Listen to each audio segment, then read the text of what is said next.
बदलते वक्त के साथ हर चीज बदल जाती है। शायद इसलिए इंसान रिश्तों के ऐसे बंधन बनाता है जो जीवन भर उसका साथ दे। लेकिन कहीं ये रिश्ते ही बदल जाएं तो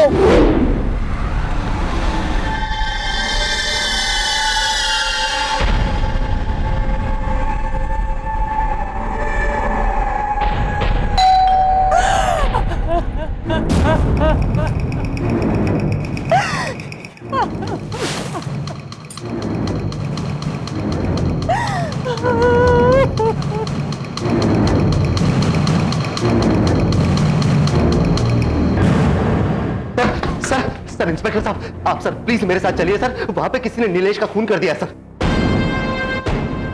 नीलेश कौन? सर मैं आपको सब कुछ बताता हूँ सर। चंद्रशेखर, इस घर को सील करो और फोरेंसिक वाले को फोन करो और एक एम्बुलेंस बुलवाओ। सर।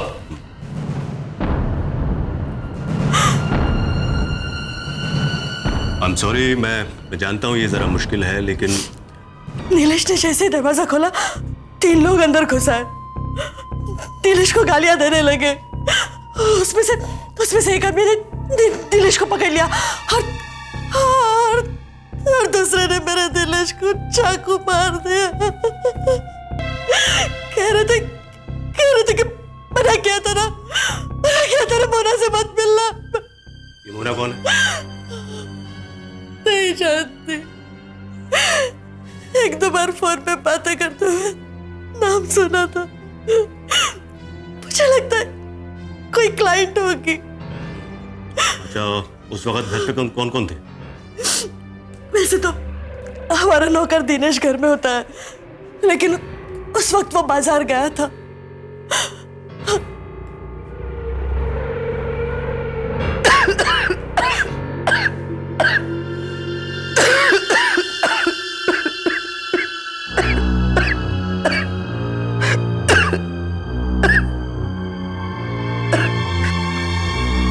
माजी, जब आप घर पर थी तो क्या हुआ था? आपने कुछ देखा कि नहीं? Excuse me inspector, I am sorry, मैं आपको बताना भूल गई कि ये मेरी मदर इन लॉ है। इन्हें पैरालिसिस हुआ है, ये बोल नहीं पाती। इन्हें कुछ पूछने का कोई मतलब नहीं। डॉक्टर जोशी इन्हीं की ट्रीटमेंट के लिए यहाँ आते हैं। डॉक्टर जोशी? जी सर, हुआ ऐसा कि मैं जब गाड़ी से उतर कर आया तो मुझे अंदर से नीलिमा भाभी के रोने की आवाज सुनाई दी। मैं तो घबरा गया सर। फिर अंदर आकर मैंने देखा तो नीचे जमीन पर नीलेश की लाश पड़ी हुई थी। क्या? ओ, क्यों बे? तू कहाँ था जब ये सब हुआ? साहब, मैं तो मार्केट से आइसक्रीम लाने गया था। भैया जी ने खुद ही मंगवाई थी। डॉक्टर साहब के जाने के 2-3 मिनट बाद ही मैं आ गया हूं, लेकिन तब तक सब कुछ खत्म हो गया।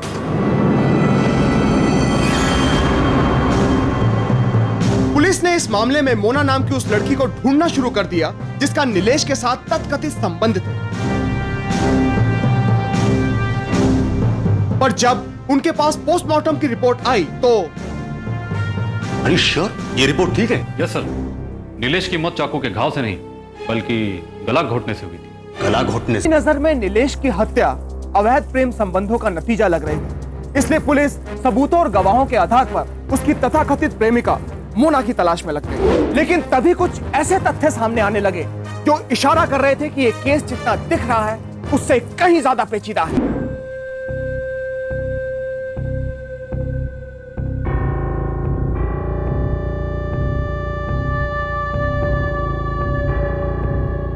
आपको पूरा यकीन है कि उन्होंने किसी मोना का नाम नहीं लिया था? ये सवाल आप मुझसे कई बार कर चुके हैं और मैं इसका जवाब दे चुकी हूँ। लेकिन मैं तो देखिए, मैं एक लॉयर हूँ, अपने राइट्स जानती हूँ। सो प्लीज डोंट हैरेस मी। मुझे जो स्टेटमेंट देना था मैंने दे दिया, जो कुछ बताना था आपको बता दिया। ठीक है, हमें आपकी मदर इन लॉ से कुछ सवाल पूछने हैं।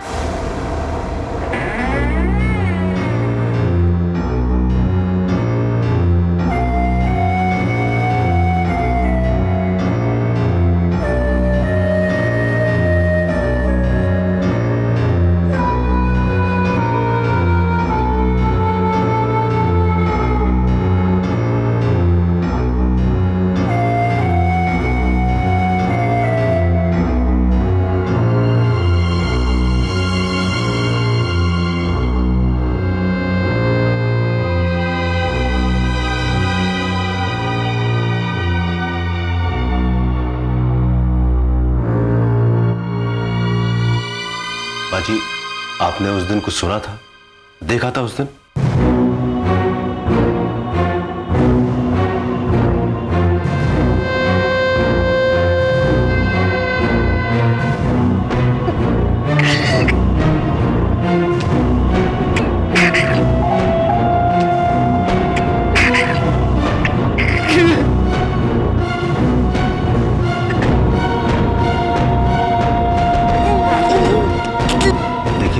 आपको परेशान नहीं करना चाहता, लेकिन अगर आप कुछ भी बता सकेंगी हमारे लिए तो।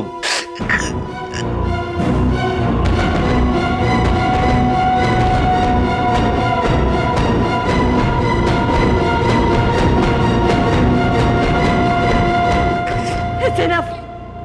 Enough! मैं कह रही हूँ आपसे, ये कुछ कहने की हालत में नहीं है। Please please leave her alone.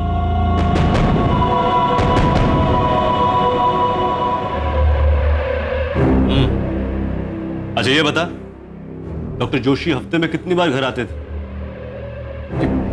2 बार, पर माँ जी की तबीयत खराब होती थी तो ज्यादा भी आना होता था। और डॉक्टर जोशी जब घर आते थे तो नीलिमा घर पर होती थी? जी वो तो होती थी।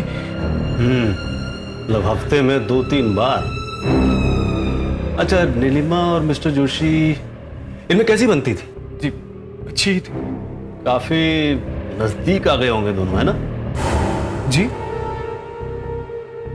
देखो, तुम्हें नीलिमा से घबराने की कोई जरूरत नहीं। तुम हमें सच सच ये बता दो कि नीलिमा और डॉक्टर जोशी के बीच में क्या चल रहा है। बाकी हम तुम्हें कुछ नहीं होने देंगे। साहब मुझे कुछ नहीं पता साहब।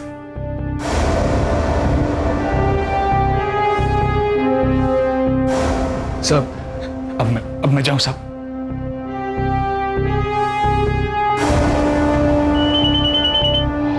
अरे हाँ, बड़ा मोबाइल शोबाइल लेकर घूमता है। इधर आ जी।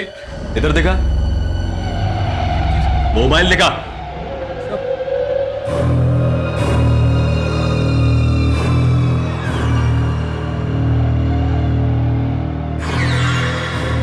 इसमें क्या बात है बे?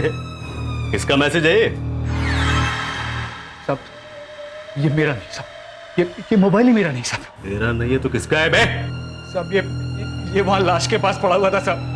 साहब भैया का तो था नहीं, वही लोग छोड़ गए होंगे साहब। सब गलती हो गई साहब, मैंने उठा लिया साहब। मैंने सोचा बेच दूंगा, कुछ पैसे मिल जाएंगे साहब। गलती हो गई साहब, बेच दूंगा।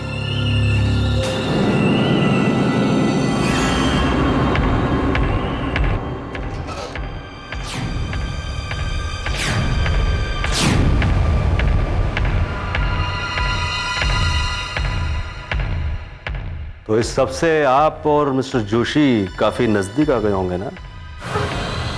What kind of question is that? आपको मालूम है मैं ऐसे किसी सवाल का जवाब नहीं दूं। मैं आपके और मिस्टर जोशी के रिश्ते के बारे में पूछ रहा था मैडम। उनका इस केस के साथ कोई रिश्ता नहीं है। और आप जानते हैं, आप मुझसे इस तरह के सवाल नहीं पूछ सकते।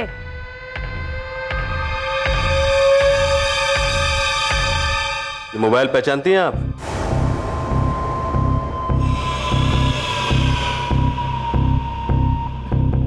जी नहीं, मैं नहीं जानती ये किसका फोन है।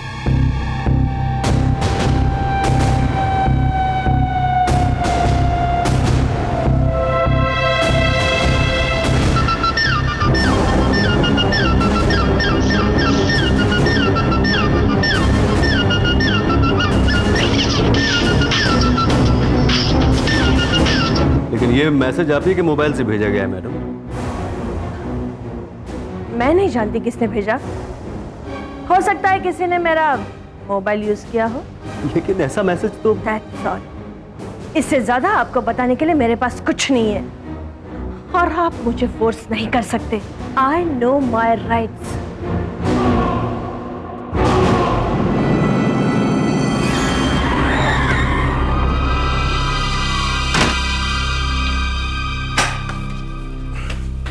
अरे इंस्पेक्टर साहब आप? हाँ मैं।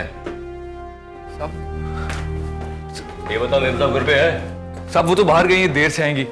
साहब आप बैठिए ना, चाय वाय पिलाता हूँ। अबे चाय पीने नहीं आया हूँ यहाँ पे। ये बता, माँ जी कहाँ है? उनसे कुछ पूछ रहा है मुझे।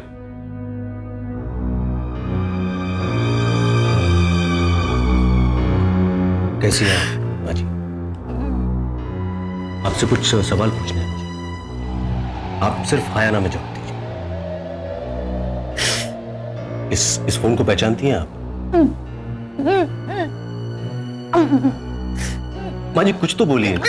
देखिए हम आपके बेटे के हत्यारों को पकड़ने की कोशिश कर रहे हैं, लेकिन हमें आपकी मदद की जरूरत है माँ जी। आप प्लीज बताइए ये फोन किसका है?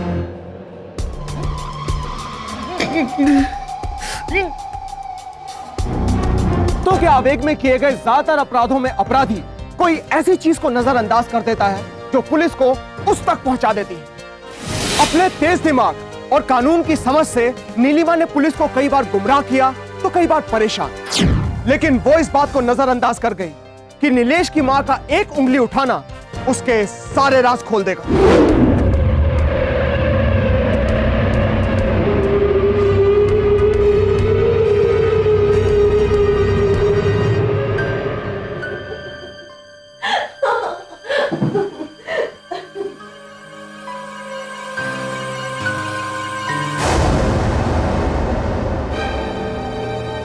क्यों पागल जैसी बातें कर रहे हो? पागलों जैसी बात? मैं पागल हो जाऊंगा? मैं क्या जानता नहीं हूं कि तुम क्या कर रही हो उस लड़के के साथ मेरी पीठ पीछे? क्या कर रही हो? जाओ, मेरा मुंह मत खुलवा वरना। वरना क्या क्या करोगे? जाओ, मैं तुमसे बहस नहीं करना चाहता। जाओ अपने। क्या हुआ नीलिमा?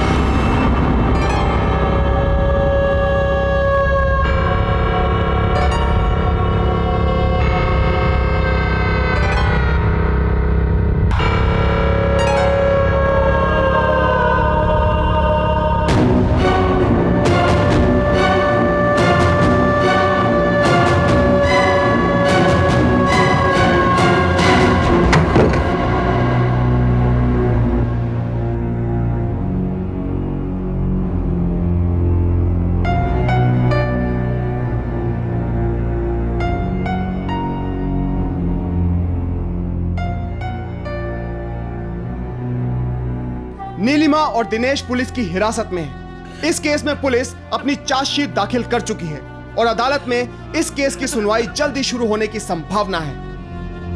इनका औरत का अनैतिक संबंध निकले, वो अनैतिक संबंध से उसको ये मर्द का अड़चन थी, उसको खत्म करने के लिए उसने ये प्लान बनाया। वासना की आग में अपने घर, अपने परिवार और अपने जीवन साथी को छोड़कर कूद जाना, यह इंसान के अंदर के खोखलेपन का नतीजा है। ये आग कुछ देर तो गर्मी दे सकती है, लेकिन अंत में सब कुछ जलाकर खाक कर देती है। रोज देखते हैं टीवी पर, फिल्मों में, लेकिन असली हीरो वो कहां मिलता है? असली हीरो की तलाश में क्राइम पेट्रोल की टीम ने नवी मुंबई के वाशी रेलवे स्टेशन पर रचाया एक जुर्म। हमने ये जानने की कोशिश की कि लोगों की क्या प्रतिक्रिया है जब उनकी आंखों के सामने कोई जुर्म घटता है। आइए देखते हैं क्या कोई हीरो हमें मिलता है जो देता है जुर्म को अपना मुंह तोड़ जवाब। 6 सितंबर 2005 दोपहर के 4 बजे का वक्त, जगह मुंबई शहर का वाशी रेलवे स्टेशन। एक लड़का और लड़की बातें करते हुए स्टेशन से बाहर निकल रहे हैं। तभी पास में आकर एक गाड़ी रुकती है और उसमें से 3 लोग उतरते हैं। उनमें से एक आदमी भागता हुआ जाता है और लड़की को जानबूझकर धक्का देता है। उसकी इस हरकत से लड़की के दोस्त और उसकी हाथापाई शुरू हो जाती है। लड़की बीच बचाव करती है और अपने दोस्त को झगड़ा बढ़ाने से रोकती है। लड़की और उसका दोस्त जैसे ही वहां से निकलते हैं, उस आदमी के बाकी साथी अचानक उन दोनों पर हमला कर देते हैं। तीनों बदमाश लड़के को बुरी तरह से मारना शुरू कर देते हैं। एक बदमाश चाकू निकालता है और लड़के पर वार करना शुरू कर देता है। लड़की मदद के लिए चिल्ला रही है। पास ही में खड़े 2 बहादुर लोग मदद के लिए आगे आते हैं और बदमाशों को रोकते हैं। अन्य लोगों की सहायता से तीनों बदमाशों को काबू में कर लिया जाता है। पेट्रोल के आज के एपिसोड के 2 असली हीरो हैं, मिस्टर जयेश और मिस्टर गौतम, जिन्होंने अपनी जान की परवाह ना करते हुए जुर्म को दिया अपना मुंह तोड़ जवाब। क्राइम पेट्रोल की टीम इनके इस प्रयास की सराहना करती है और इन्हें कैश प्राइज और ब्रेवरी अवार्ड प्रदान करती है। मिस्टर जयेश, बहुत बहुत मुबारक आपके। Well done.